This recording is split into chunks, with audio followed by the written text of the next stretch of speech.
போன வாரம் நம்ம சேனல்ல வெளியான 4 வீடியோவும் தொப்பலாக்கரையில் இருக்கிற பெருமாள் கோயிலை பத்தி தாங்க.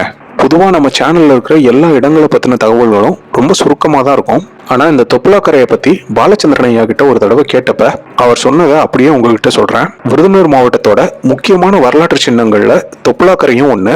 அதனால நீங்க வழக்கமா பதிவு செய்யற மாதிரி 1/2 நிமிஷம் 1 நிமிஷம்னு சாதாரணமா பதிவு செஞ்சுட்டு போயிடக்கூடாது, ரொம்ப விரிவா பதிவு செய்யணும் அப்படின்னு சொன்னாங்க. சொன்னதோட மட்டும் இல்லாம அவங்க திரட்டி வச்சிருந்த தகவல்களையும் கொடுத்தாங்க. அதனாலதான் போன வாரம் முழுக்க தொப்பலாக்கரையில இருக்கிற சேனாபதி ஆழ்வாருக்கே டெடிகேட் பண்ணியாச்சு. தொப்பலாக்கரையை பத்தி பேசிட்டு இருக்கும்போது இன்னொரு முக்கியமான விஷயத்தையும் குறிப்பிட்டாங்க. தம்பி, சில வருஷங்களுக்கு முன்னாடி தொப்பலாக்கரைக்கு பக்கத்துல ஒரு கிராமத்துல இருக்கிற கிணத்துக்குள்ள நானும் வேதாச்சலம் சாரும் ஒரு கல்வெட்டை படி எடுத்தோம். கிணத்துக்குள்ள இறங்கிதான் படி எடுக்க வேண்டி இருந்துச்சு. இப்ப அந்த கிணறு என்ன நிலைமையில இருக்கோ அப்பவே முள்ளும் புதருமா கிடந்துச்சு.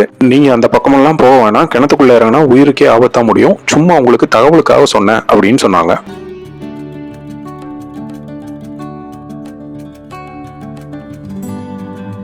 எங்க வீட்டுல இருந்து தொப்பலாக்கரை கிட்டத்தட்ட 70 கிலோமீட்டருங்க. இவ்வளவு தூரம் வந்துட்டு அந்த கிணத்தை பார்க்காம போறதான்னு ஆயிடுச்சு. அதனால இந்த பக்கமா வந்து ஒருத்தர்கிட்ட அந்த கிணத்தை பத்தி விசாரிச்சேன். அவரும் சரியா அந்த கிணத்துக்கு கூட்டு வந்துட்டாரு. கொஞ்சம் புதர் மண்டி தான் கிடக்குது. அதோட இந்த இடம் ஒரு திறந்த வழி கழிப்பிடமா பயன்பட்டு இருக்கு. தேவையில்லாத சில விஷயங்கள் உங்க கண்ணில் பற்றக்கூடாது அப்படிங்கறதுனால கிணற முழுமைக்கும் சுத்தி காட்ட முடியல. இந்த கிணறு விருதுநகர் மாவட்டம் திருச்சுழி வட்டத்தை சேர்ந்த மேலையூர் அப்படிங்கிற கிராமத்துல இருக்கு. இந்த கிணற இந்த ஊர் மக்கள் கோட்டை கிணறு அப்படின்னு அழைக்கிறாங்க. கிணத்துக்குள்ள கல்வெட்டுகள் இருக்கிற இடத்த பாக்குறதுக்கே கொஞ்சம் நேரம் ஆயிடுச்சு. கல்வெட்டுகள் ஏற்கனவே படியெடுக்கப்பட்டுருச்சு. அதனால நம்ம உள்ள இறங்கி படிக்கணும்னு ரிஸ்க் எடுக்க தேவையில்லை.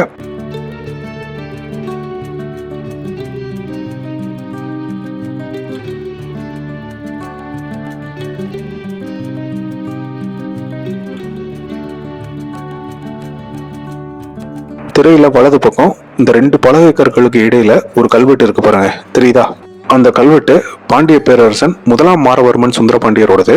கல்வெட்டுல ஸ்வஸ்தி ஸ்ரீ சோனாடு வழங்கியருளிய ஸ்ரீ சுந்தரபாண்டிய தேவர்க்கு யாண்டு 7ஆம் ஆண்டு பல்லவ குலாந்தக நல்லூர் திருமேற்கோயிலுக்கு திருவாளி எம்பெருமாளை எழுந்தருளிவித்தான் இவ்வூர் சோலை அழகனான அவனி நாராயண விழுப்பரையன் அப்படின்னு இருக்கு. சுந்தரபாண்டியரோட 7வது ஆட்சி ஆண்டுல, அதாவது கிபி 1223 சோலை அழகன் எனப்பட்ட அவனி நாராயண விழுப்பரையன் அப்படிங்கிறவரு பல்லவ குலாந்தக நல்லூர் அப்படின்னு அழைக்கப்பட்ட இந்த ஊர்ல இருந்த கோயில்ல ஒரு பெருமாள் திருமேனிய பிரதிஷ்டை பண்ணியிருக்காரு அப்படிங்கிற செய்தியை பதிவு பண்ணியிருக்கு.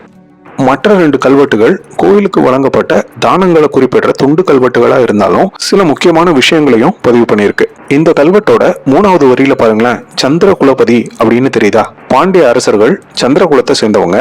இந்த சந்திரகுலபதி அப்படிங்கிற வார்த்தை பாண்டியர்கள் குலத்தை குறிக்கலாம். உள்ள இருக்கிற இன்னொரு துண்டு கல்வெட்டு கோயில் நிலத்தோட எல்லைகளை வரைய இருக்குது.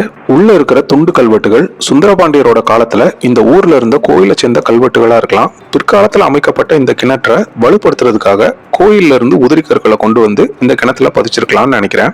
என்ன, இந்த கிணத்துக்கு கூட்டு வந்தவர் அவர் சின்ன வயசுல இருக்கிற வரைக்கும் இந்த கிணறு நல்ல முறையில பயன்பாட்டுல இருந்ததை சொன்னாரு. ஆனா இப்ப சுத்தமா தூர்ந்து போச்சு. ஊர் மக்கள் மனசு வச்சா ஒருவேளை மீட்கலாம்.